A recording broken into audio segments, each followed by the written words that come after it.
பிடிச்சிருக்கா? பிடிக்கல. யோ, என்ன அந்த பொம்பளை பிடிச்சிருக்காங்க நீமா பிடிக்கலங்கிற என்ன? ஆமா, இந்த வீட்டை வாடகைக்கு பார்க்க வந்தேன். வீடு பார்க்க வந்தவனா நீ? ஏய்யோ, இதை ஏன் முதல்ல சொல்லல? ஒரு ஆம்பளை கதறி கதறி அழுதுகிட்டு இருக்கே, அள வச்சு வடிக்க பாக்குற? சும்மா ஒரு டைம் பாஸ். டைம் பாஸ்ங்க. ஆமாயா, நான் போற இடத்துக்குள்ள நீ வந்து ஏரியா தெரு வீடுன்னு சொல்லிட்டு இருந்த. நானும் அதை ஜாலியா எடுத்துட்டு உன் கூடயே டிராவல் பண்ணா அது இந்த வீடு.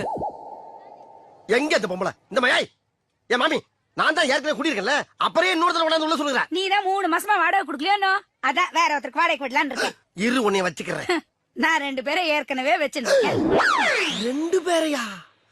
சொல்லவே இல்ல. ரொம்ப முக்கியம். வாடகை கொடுக்கறதுக்கு வக்கு இல்ல. இதெல்லாம் உங்ககிட்ட சொல்லிட்டு இருக்க மாட்டோம். வாடகை 2 பேரா மாமி? இவ்வளவு நாளா இது தெரியாம போச்சே. வாடகை